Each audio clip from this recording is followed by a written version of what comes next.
Carter proposes to Daphne.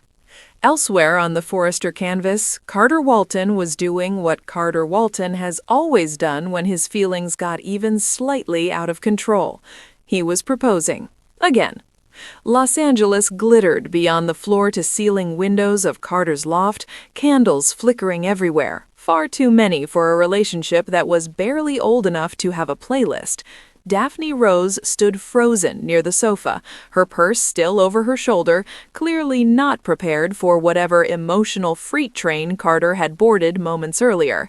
"Carter," she started. Too late. He was already down on one knee. "Oh my God," Daphne breathed, stunned. "I need you to hear me," Carter said, voice thick with conviction as he reached into his jacket. "You feel this too. You're not doubting it. You're not pushing me away." She stared at him, her brain scrambling to keep pace with his heart. "I love you," he continued, like this was the most natural next step in the world. "And when I know something, I don't wait. Life's too short to hesitate." Daphne opened her mouth, closed it, tried again. They'd been dating for, what, a handful of weeks? Minutes, emotionally speaking. Yes, the chemistry was undeniable. Yes, Carter was kind, intense, and devastatingly sincere. But this was a lot. "I'm not asking you to run," Carter said, holding up the ring. Elegant, tasteful, unmistakably expensive. "I'm asking you to walk forward with me. Be my wife. Be Mrs. Carter Walton." The words hung in the air, heavy with expectation. Daphne swallowed, alarm bells ringing loud and clear, because she knew the history. Everyone at Forrester knew the history. Carter Walton didn't fall in love, he launched. He didn't date, he fast-tracked. Commitment for Carter was a finish line he sprinted toward before the universe could change its mind. And this time the reason was obvious. Hope Logan. He never said her name, but she was there anyway, in the tension of his jaw, in the way his eyes darkened whenever Thomas came up. This proposal didn't come from calm certainty, it came from heartbreak in a tuxedo. At Forrester Creations, gossip spread faster than couture samples. By lunchtime, whispers were already circulating.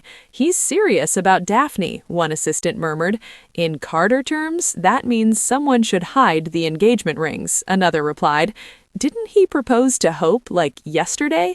And Zoe, and Quinn, and—" "Look," someone shrugged, "it's kind of his brand." Back at the loft, Daphne finally found her footing.